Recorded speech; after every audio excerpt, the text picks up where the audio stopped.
to Small Business Connections TV. I'm here with Tim, founder of THATSSOFETCH. I love that name. It is cool. Tell us a little bit about how that was created. Yeah, well, me and my partner kind of, I guess, started it together, but originally she always wanted to have a fashion brand. I guess young girls always interested in clothing and fashion and style and unless you're my daughter, she's not interested in any of that. You know, one day wow. I think she'll become the girliest girl ever, but right now she's the greatest tomboy. But anyway, continue. Yeah, I got to ask you, how old is she? She's 11, going on 16. Okay, yeah. We've actually got a daughter ourselves. She's 8 and she's the exact opposite. She's all into fashion. Whenever we have a photo shoot, she's photo bombing. She's trying on the outfits and yeah, really getting involved. I love that. Which is cool because hopefully one day she'll kind of grow up and do what we do and help the brand grow even bigger. Fantastic.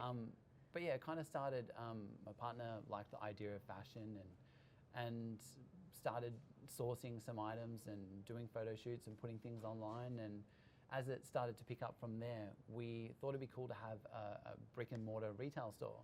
So we went to our local shopping centre and ended up, they offered us the opportunity to have a pop-up store. And we went along with that, but unfortunately it kind of didn't work out too well. A few weeks into having the store, they asked if we want to make it a permanent store.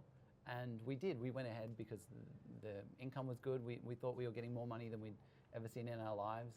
But not long after that, it just dropped. It wasn't. Was the foot? Did the foot traffic sort of fall by the wayside, or what was? I think what happened is.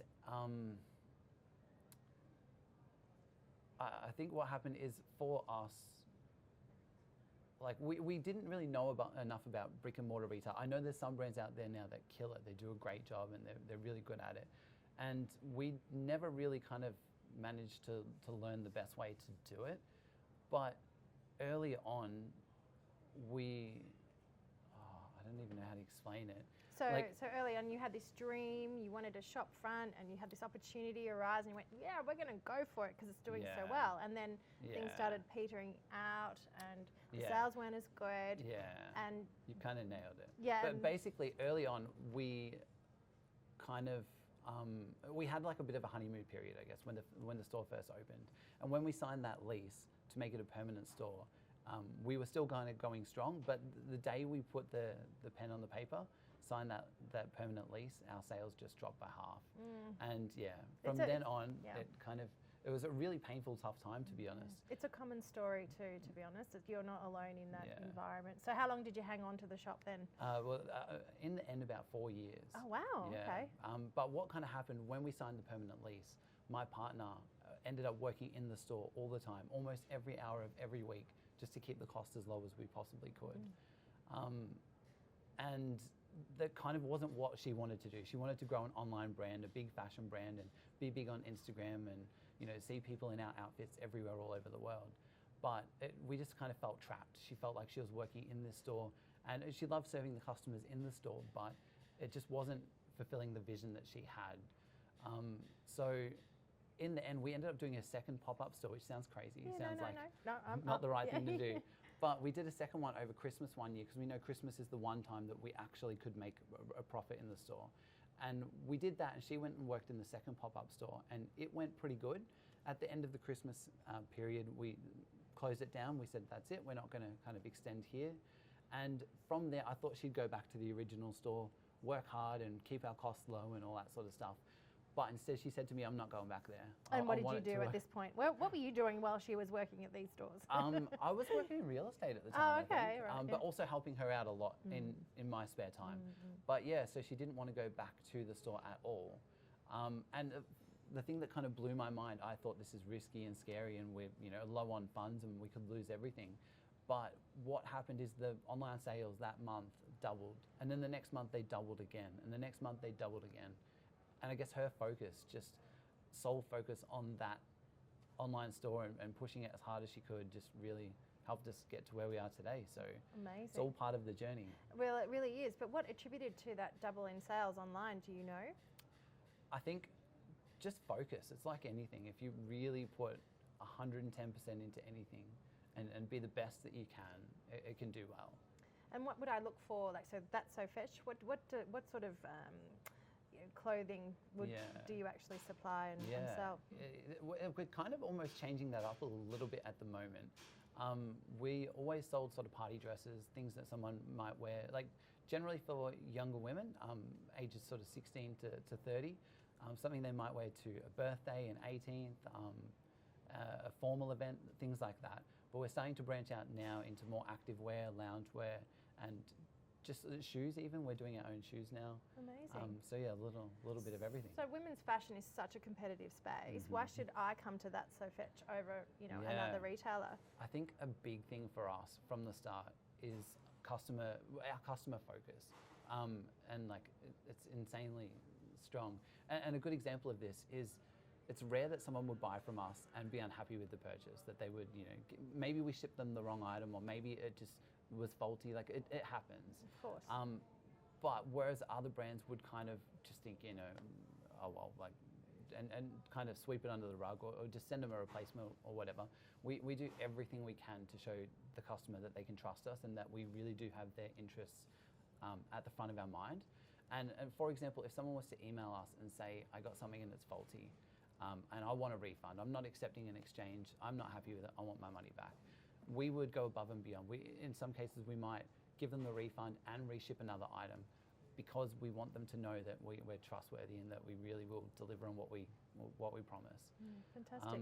And another thing with that, like, we don't over edit our photos from our photo shoots. We want everything to be as natural as we can. And the images that we sell to people as well, like, we take all our photos on iPhones. And the reason for that initially was to help keep costs down, but it's more relatable too. The photos that we get in our studio match what people can expect the dress to look like in real life. Yeah, so there's a lot of authenticity, and there's no sort of consumer buyer dissonance if once their package arrives in the mail, it's like, this didn't look like it looked like online. So I understand that completely. Now, you work with your partner. Tell us a little bit about what that relationship's like. I mean, we have talked over the Business Forum week that, pillow talk can be the greatest, business pillow talk can be the greatest contraception ever made. Is that something that you guys find, or are you able to put boundaries in place around, shop talk and personal lives I feel like it's been awesome working with my partner, I guess. We get along really, really well. We've both got our own strengths and weaknesses. She's really good with creative. She chooses pieces that we get, designs the styles that we produce, deals with all the social media, and she's really up to date with like what influencers are popular, what trends are popular, and I've got no idea about any of that. So funny enough, to be leading like a women's fashion brand, I don't have a lot of knowledge on what's trending other than what I sort of see come through our doors. So that's her space. But I'm good at like the analytical side of things and looking at like what parts of our business are behind and what needs help, and where we could get extra people in, and picking up on the strengths and weaknesses of our own team to make sure that they're as productive and efficient as they can be, and happy too. And what we kind of strive for with customer satisfaction, we want that from our own employment and our own team as well. 100%, and having complementary skill sets so that the end consumer benefits from it in the end. So the future for THATSSOFETCH, are we going to get Lindsay Lohan to do some sort of throwaway comment for THATSSOFETCH? No, probably not. I feel like the future for us is kind of like, what we aim to do is actually one thing. When we kind of started the brand, my partner used to look at Instagram and she'd see young girls, a group of girls at a festival or something like that, all tagging the one brand because they're all wearing outfits from the same brand. And just seeing them happy and going through these important events wearing that brand's outfits was something we really looked up to. And I feel like we always dreamt of that day for us. And now that's happening every day of the week. We're getting people sharing those special moments with us. Actually, there was one about a month ago. A girl reached out to us and emailed and said, I just want to say thank you to you guys. I bought a THATSSOFETCH dress and I wore it on my 18th birthday. Everyone gave me compliments about how pretty I looked, how amazing I was, and she just loved the outfit. And for someone to kind of take their own time to reach out to say thank you because they felt so beautiful on that special day in our outfit, it's just like heartwarming. Yeah, it means the world. So our kind of goal from here is to make as many people feel like that as we can, and expand. Just do that, as far-reaching as we can. Congratulations, you're such an authentic soul, and I wish you all the very best with That's So Fetch. So is it just as simple as Googling That's So Fetch if people want to buy from you? Yeah, THATSSOFETCH.com, and yeah, it'll come up. Oh, wonderful to meet you, and all the very best. Thank you. Thank you.